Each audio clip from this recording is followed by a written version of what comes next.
بسم الله الرحمن الرحیم. نن زمونږ څلورم نمبر کلاس دی د وکیبلري په حوالې سره. فورت نمبر کلاس دی، فورت نمبر لیکچر دی د وکیبلري په حوالې سره. مونږ د وکیبلري سیریز شروع کړی دی، د اهم ورډز مینینګ سیریز هم شروع کړی دی او د دې په مقصد هم شروع کړی دی چې وکیبلري مونږ یاد کړو، مونږ به انګلیش ویلی شو. وکیبلري د انګلیش اهم پارټ دی. خو تاسو هر څومره په ګرامر کې سټرانګ یو، هر څومره ګرامر د لدرځي په ګرامر پوهیږئ، خو چې په وکیبلري نه پوهیږئ، وکیبلري درته نه ده یاده، نو تاسو انګلیش نشئ ویلی، ځکه چې د وکیبلري نه بغیر انګلیش نه ویلی کیږي.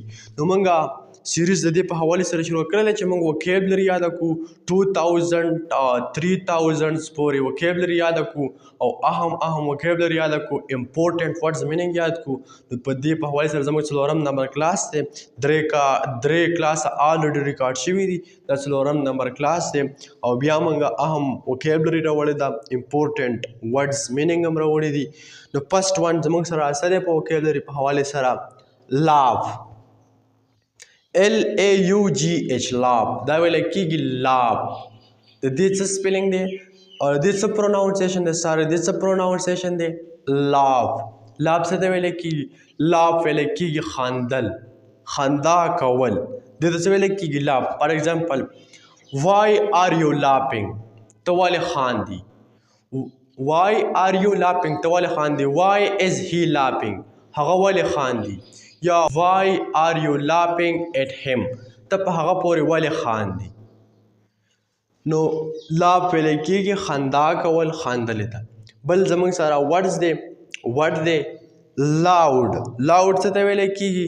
لاؤډ ویلی کېږي په تیز اواز سره خبرې کول، په لوړ اواز سره خبرې کول، دغه ته ویلی کېږي لاؤډ. فار ایگزامپل، ډونټ ټاک لاؤډلی، په تیز اواز سره خبرې مه کوه.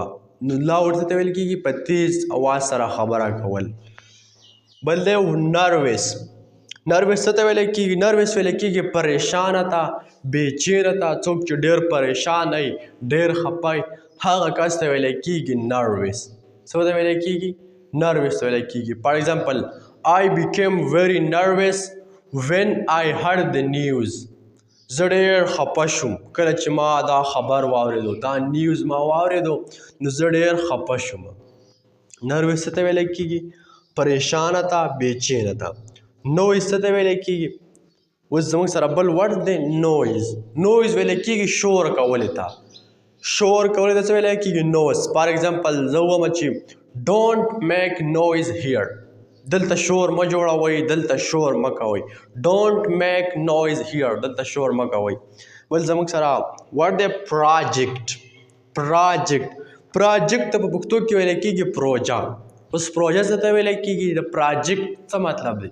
د پراجیکټ مطلب دی د سکول کار کول. تا ته په سکول کې کم کار حواله کی، هغه کار ته پراجیکټ ویلی کېږي. په دفتر کې کم کار حواله کی، هغه کار ته پراجیکټ ویلی کېږي. ایټسټرا ایټسټرا، دغه ته څه ویلی کېږي؟ پراجیکټ ویلی کېږي. فار ایگزامپل، I am working on a new project، زه په یو نوي پراجیکټ باندې کار کوم. زموږ سره بل ورډ دی سکیر. سکیر څه ته ویلی کېږي؟ سکیر ویلی کېږي یریدلې ته. یو کس ویریږي، هغه یریدلې ته څه ویلی کېږي؟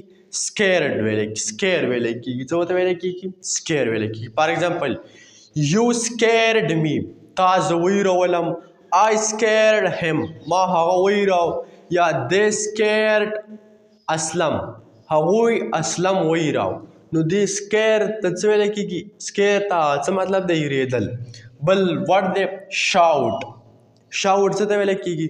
چغه وهل. څوک چې چغې وایي، تیز اواز کوي، هغه ته ویلی کېږي شاوټ. فار ایگزامپل، ډونټ شاوټ I am coming، چغې مه وهه زه در روان یم. یا ډونټ شاوټ he is coming، چغې مه وهه هغه را روان دی.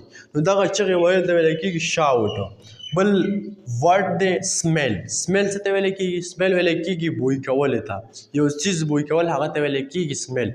فار ایگزامپل، I smelled a flower at the garden، ما یو ګل ویږو په باغ کې. ټیریبل. ټیریبل څه ته ویلی کېږي؟ ډېر بد. ډېر بد ته څه ویلی کېږي؟ ټیریبل. فار ایگزامپل، I had a terrible dream last night، I had a terrible dream last night. تېره شپه ما ډېر بد خوب ولیدو. نو دغه ډېر بد ته څه ویلی کېږي؟ ټیریبل